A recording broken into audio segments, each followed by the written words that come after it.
할렐루야. 오늘도 새날을 주신 하나님을 찬양합니다. 오늘 여러분들을 축복하며 하루를 시작하기 원합니다. 여러분 한 분 한 분은 시냇가에 심은 나무와 같습니다. 오늘 이 하루 동안 주님의 사랑 안에 깊이 뿌리 내리시고 주님의 뜻대로 승리하며 살아가는 하루가 되시기를 바랍니다. 그 마음으로 축복하겠습니다. 너는 시냇가에 심은 나무라. 너는 시냇가에 심은 나무라. 하나님의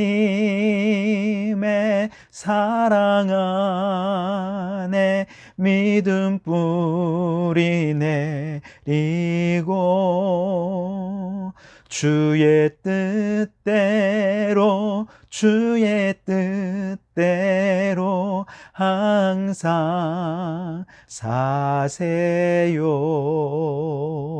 주의 시절을 좇아 구원 열매 맺으면 주의 영화로운 빛 너를 보하리니. 주의 뜻대로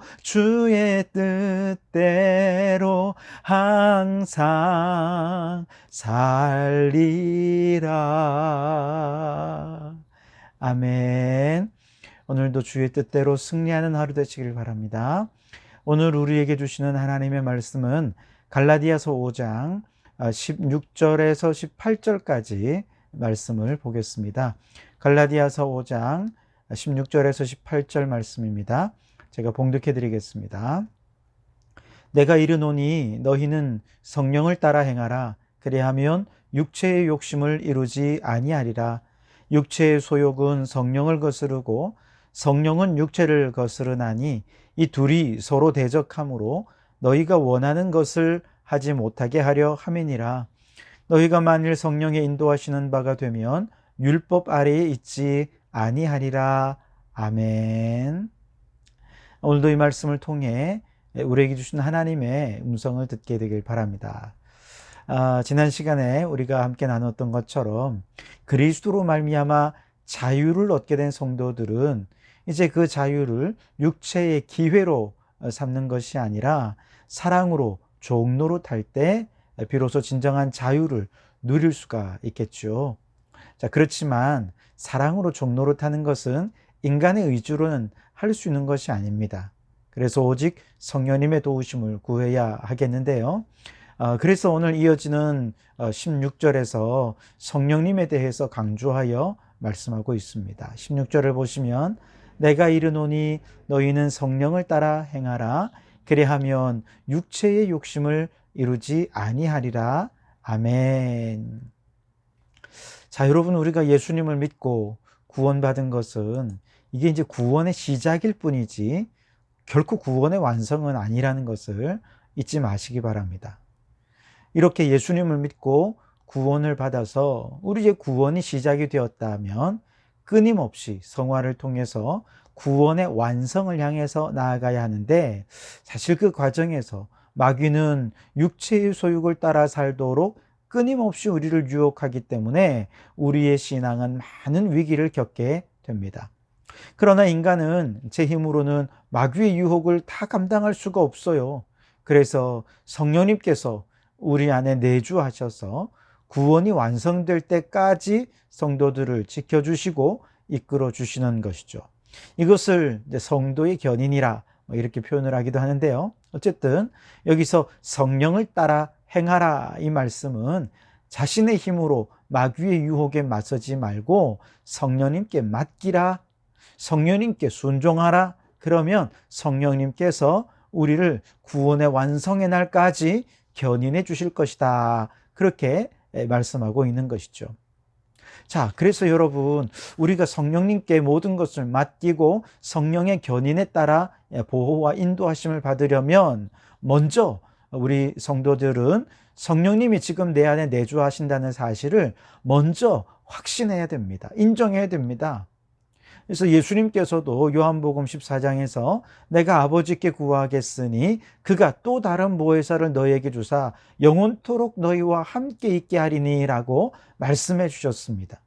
그 약속을 따라 우리에게 오신 분이 보혜사 성령님이시죠.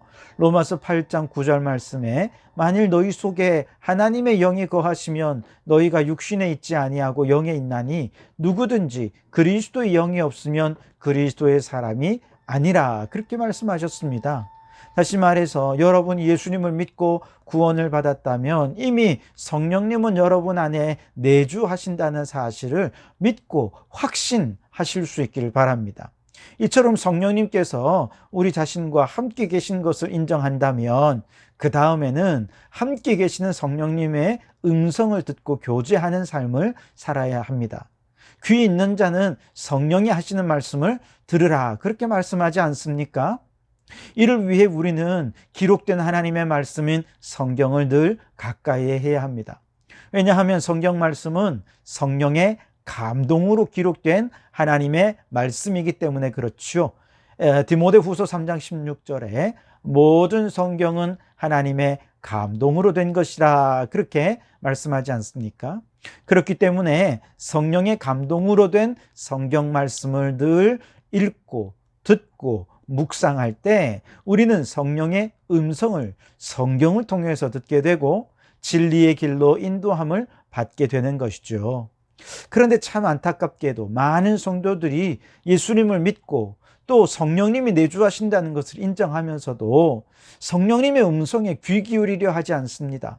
성령의 감동으로 기록된 성경을 읽지를 않는 것이죠. 그러니 성령님의 음성을 들을 수가 없고, 성령님은 진리의 영이지 않습니까? 진리의 길로 인도함을 받지 못하게 되는 것입니다. 다시 말해서 말씀의 능력을 잃어버린 성도는 성령의 능력을 동시에 잃어버리게 되고 그 삶은 진리를 벗어날 수밖에 없게 된다는 것이죠. 그래서 예수님을 믿노라 하면서도 우리가 무기력한 신앙생활을 하고 곤고한 영혼의 방황을 계속해서 이어가고 있는 이유는 말씀이 우리에게 능력을 잃어버렸기 때문에 그래요. 성령의 음성에 귀 기울이지 않기 때문에 그렇다는 것이죠. 그렇기 때문에 우리는 다시 말씀으로 돌아가야 됩니다. 말씀을 통해 성령의 음성을 들어야 됩니다. 바로 이러한 신앙에 우리의 사활을 걸어야 하는 것이죠. 17절 말씀을 보시면 육체의 소욕은 성령을 거스르고 성령은 육체를 거스르나니 이 둘이 서로 대적함으로 너희가 원하는 것을 하지 못하게 하려 함이니라, 그렇게 말씀을 하시죠. 여기서 육체의 소욕은 죄악된 인간의 본성에 근거한 욕망이라는 뜻이고요. 성령의 소욕은 내주하신 성령으로 말미암는 마음속 갈망, 거룩한 소원을 뜻하는 것입니다.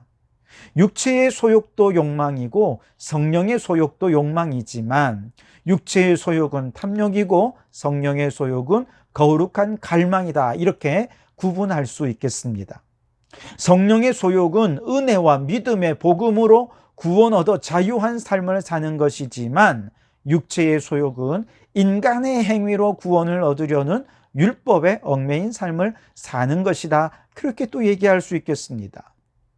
그런데 모든 성도들의 내면에서는 끊임없이 이 둘 사이에 갈등이 일어나고 있다는 거예요. 그래서 육체의 소욕이 하고 싶어 하는 것을 성령의 소욕이 가로막고 성령의 소욕이 원하는 것을 육체의 소욕이 가로막으면서 우리의 내면은 아주 치열한 영적 전쟁터가 되어버리고 만 것이죠. 성령의 갈망을 따라 오직 은혜, 오직 믿음으로 하나님의 영광을 구하기 위해 하나님의 나라와 그의 의를 구하며 살아가려 하면 어느샌가 나도 모르는 사이에 육체의 소욕이 일어납니다. 그것을 가로막아서 그래도 율법의 의가 있어야 되지 않을까? 인간의 행위도 중요하지 않을까? 그러면서 인간의 의와 율법의 행위로 이제 하나님께 그 영광을 돌려드리기보다 인간의 어떤 세상적인 영광을 구하는 삶으로 전락해버리는 그런 모습으로 나아가게 되는 것이죠. 이 둘 사이에 끊임없이 영적 전쟁이 있는 것입니다. 마치 양쪽에서 서로 반대 방향으로 말이 수레를 끌기 위해 힘을 쓰는 것과 마찬가지예요. 한쪽에서는 성령의 음성을 들으며 하나님의 뜻을 따라 경건한 삶을 살려고 하는 갈망이 용솟음쳐 오르지만, 다른 한편에서는 육체의 본성을 따라 세상의 쾌락과 즐거움과 세상의 유익을 얻기 위해 힘을 쓰는 그런 노력이 있는 것이죠. 이 두 말이 서로 반대편을 향해 팽팽하게 잡아당길 때 성령의 소욕이 이기면 참 좋겠는데, 안타깝게도 육체의 소욕으로 이끌려가는 것이 연약한 우리의 영적 현실이라는 것이죠. 그래서 사도 바울이 로마서 7장에서 이렇게 탄식했죠. 오호라, 나는 곤고한 사람이로다. 이 사망의 몸에서 누가 나를 건져내랴. 우리의 영적 상황이 이와 똑같다는 것이죠. 그런데 이와 같은 영적 패배의 고리를 끊어버리는 유일한 힘이 있습니다. 그것은 내 능력과 내 힘이 아니라 역시 성령의 능력으로만 이 영적 패배의 고리를 끊어버릴 수 있다는 거예요. 로마서 8장 1절 2절에 그러므로 이제 그리스도 예수 안에 있는 자에게는 결코 정죄함이 없나니 이는 그리스도 예수 안에 있는 생명의 성령의 법이 죄와 사망의 법에서 너를 해방하였음이라. 아멘. 이 말씀을 오늘 18절에 이렇게 또 기록하고 있는 것입니다. 너희가 만일 성령의 인도하시는 바가 되면 율법 아래에 있지 아니하리라. 아멘. 여기서 율법은 뭡니까? 죄와 사망의 법을 말하는 거예요. 그 율법으로 인해 죄가 드러나고, 그리고 그 죄로 말미암아 이제 우리는 죽을 수밖에 없지 않았습니까? 율법이 있기 전에는 사실 세상에 죄가 있어도 이 죄를 죄로 인식하지를 못했어요. 그런데 율법의 가장 중요한 기능, 죄를 죄로 깨닫게 해준 것입니다. 하지만 죄를 죄로 알았다고 해서 곧바로 죄에서 우리가 해방되고 자유함을 누리느냐? 전혀 그렇지 않죠. 율법을 따르는 삶은 죄를 죄로 안 이후에 스스로의 노력으로 죄로부터 해방되려 하는 노력인 거예요. 그러나 그 결과는 무엇입니까? 사망뿐입니다. 율법에 얽매이는 자는 결국 사망에 이르게 되는 것이죠. 그런데 우리에게는 누가 있습니까? 생명의 성령의 법이 있습니다. 우리 안에 내주하시는 성령님은 우리에게 끊임없이 생명을 주십니다. 태초에 하나님께서 천지를 지으시고 사람을 지으셔서 그 코에 생기를 불어넣으실 때 사람이 생명이 되었죠. 오늘 그 성령께서 우리 안에 끊임없이 생명을 불어넣어주고 계신다는 것입니다. 요한복음 6장 63절에 살리는 것은 영이니 육은 무익하니라. 내가 너희에게 이른 말은 영이요 생명이니라. 그렇게 말씀하셨습니다. 그래서 여러분, 우리가 육체적인 것이 아니라 영적인 것, 또 성령님을 의지하며 살아갈 때 성령님께서 우리에게 생명을 부여해 주시는 것이죠. 그뿐만이 아닙니다. 우리가 그리스도를 믿음으로 말미암아 내주하신 성령님을 따라 순종하며 살아갈 때 그 성령님이 우리를 어디까지 이끄느냐? 영원한 생명에 이르도록 인도해 주신다 하는 것이죠. 이 생명의 성령님만이 우리를 죄와 사망의 법에서 끊어버리시고 건지셔서 우리에게 생명을 부여해 주시고 저 영원한 생명의 나라로 이끌어 주시는 것이죠. 생명이 오면 죽음은 자연히 자리를 내줄 수밖에 없지 않겠습니까? 또 반대로 죽음이 오면 생명은 자연스럽게 사라지게 되는 것이죠. 다시 말해 생명과 죽음은 양립할 수 있는 게 아니라는 거예요. 그런데 너무 놀랍고 고맙고 감사한 사실은 바로 이 생명의 성령의 법이 죄와 사망의 법, 율법을 이겼다는 것입니다. 왜냐? 로마서 8장 3절에 율법이 육신으로 말미암아 연약하여 할 수 없는 것을 누가 했습니까? 성령께서 이기셨고 또 성령께서 하셨기 때문에 그렇습니다. 그러므로 여러분, 성령님의 인도하심을 따라 살아가시기 바랍니다. 율법이 육신으로 말미암아 연약하여 할 수 없어서 죄와 사망의 법에 얽매였으나 생명의 성령의 법은 우리를 승리케 하셨습니다. 우리에게 생명을 주셨습니다. 자유를 주셨습니다. 그러니 여러분, 우리가 붙잡을 생명의 길은 성령님의 인도하심을 따르는 것입니다. 육체의 소욕을 오직 성령으로 이기시기 바랍니다. 그래서 영적 전쟁터인 우리의 마음속에서 마귀와의 영적 전쟁에서 날마다 성령의 능력으로 승리하시고 생명의 성령의 법 안에서 성령께서 주시는 참 자유와 해방의 기쁨을 누리는 성도들이 되시기를 주님의 이름으로 축원합니다. 기도하시겠습니다.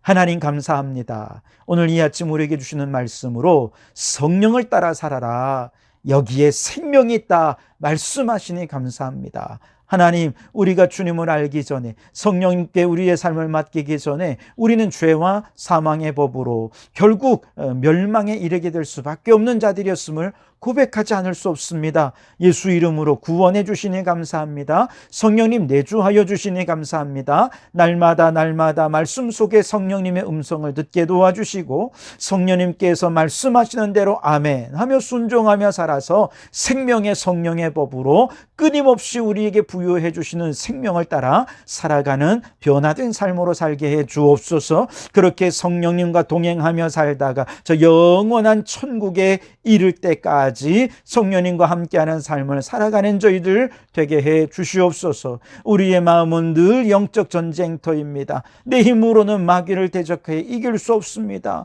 죄와 사망의 법을 내 힘으로는 감당할 수 없습니다. 그러니 성령 하나님 이기시고 승리하여 주시고 성령님의 승리가 내 승리 되어서 오늘도 성령께서 주시는 참 자유와 기쁨과 은혜를 누리며 살아가는 하루가 되게 해 주시옵소서. 예수님 이름으로 기도하옵나이다. 아멘.